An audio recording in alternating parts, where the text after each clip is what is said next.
and welcome to Boss Talk. I'm Charla B. First, I want to start the episode by acknowledging all of my viewers who may have been looking for episodes in the previous weeks. I do want to apologize as I had some unforeseen circumstances. I am working on perfecting my filming process as well as ironing down a good strategy for recording. I want to start off the episode with the book of the month. Every month I like to present a book of the month recommendation.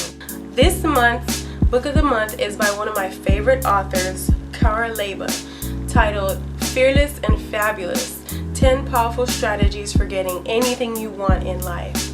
This book is a great read. It's very inspiring, very powerful. It's an excellent personal development book that gets straight to the point. I really think you should go ahead and check it out. It's available on Amazon.com and it's only about $10. Definitely a worthy investment for personal or professional development. Let's jump into today's main topic, 10 deadly mistakes female bosses make. Number 10, underestimating social media. I've met plenty of people who do business that seem to fail to realize the power of social media. You know, they might say something like, oh, I don't use social media, I'm not really into the internet, or I don't really need to. Realize the power of social media that comes from the customers who use the social media websites. So even if you're local, a social media presence can be very helpful for boosting business. Mistake number 9, relying too heavily on social media. It definitely has revolutionized the way we communicate, entertain, and do business. It can be a very beneficial tool. However, unless your main line of business is social media, it's important to diversify your promotional and marketing methods to include more than just social media.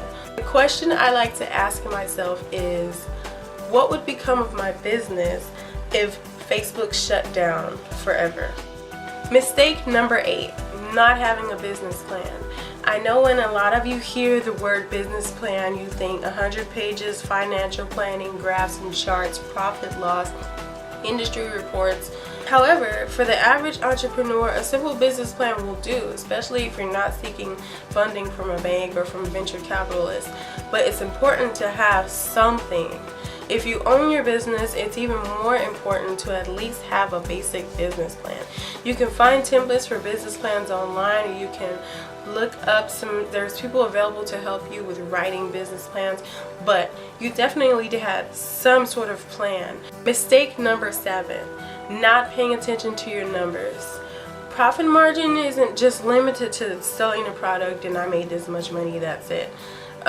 You shouldn't be setting prices that take all of your costs into consideration. Transportation, equipment, electricity, your time, raw materials and supplies, legal expenses, taxes, all of that should be factored into your pricing. You should be able to look at that and see whether or not your business is truly profitable or if it just appears profitable. Mistake number 6, not knowing your worth. I understand that many of us are in highly competitive industries. We try to stay competitive by undercharging, but we end up shortchanging ourselves for the sake of trying to please a customer. Don't do that. A good strategy is to research the average prices in the industry that you're in. Set a price that hovers close to that range, but also relates to your skill level or your product quality. Mistake number 5, trying to do it all by yourself when you don't have to.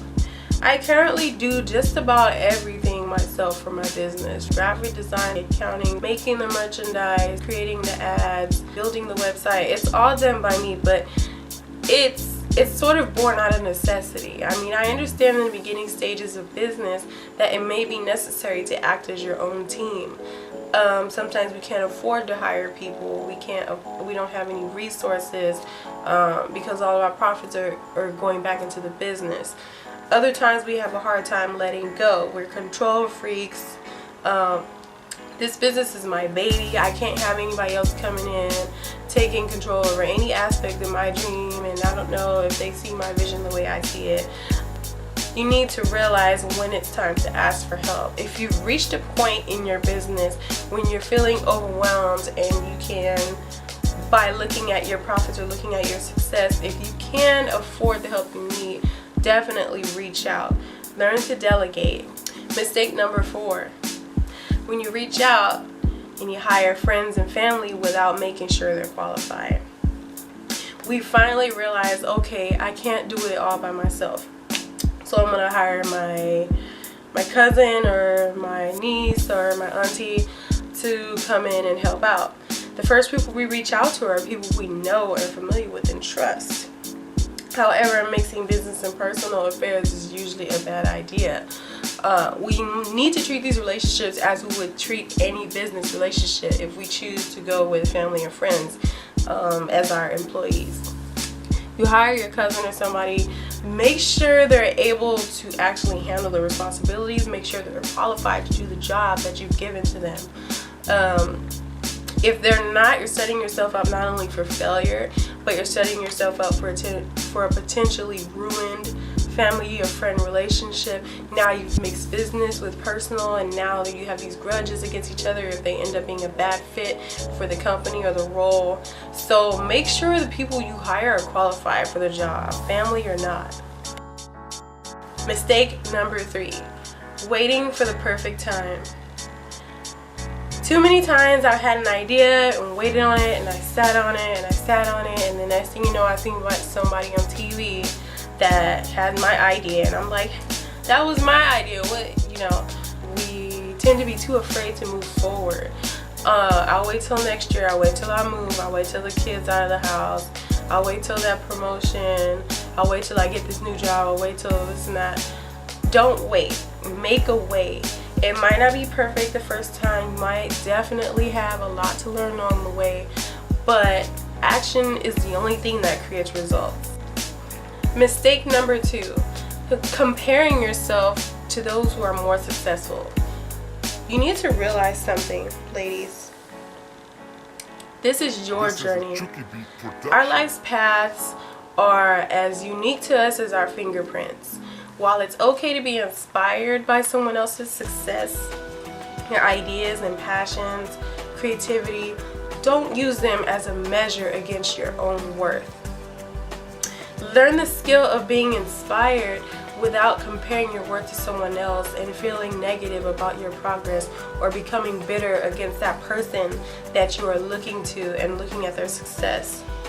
We're all valuable in our own way, so take control of your journey, take control of your destiny, and recognize your own potential for greatness. And mistake number 1. Female bosses work hard. We sacrifice a lot. We sacrifice time, money, sweat, blood, tears, energy into our passions. Many of us, in addition to trying to run a business, we have families to take care of, we have school that we're dealing with, we're still working our 9 to 5 because, mama's got a dream but baby's got to eat, so with the constant push to achieve our dreams, we often lose ourselves in the process. When you plan your days or weeks for work or productivity planning, make sure you include time for yourself on your schedule, or you risk burnout. Your health will suffer from neglect, and you overwork yourself, and the fatigue that you won't be around for long to enjoy your empire that you're building. So please don't forget about you.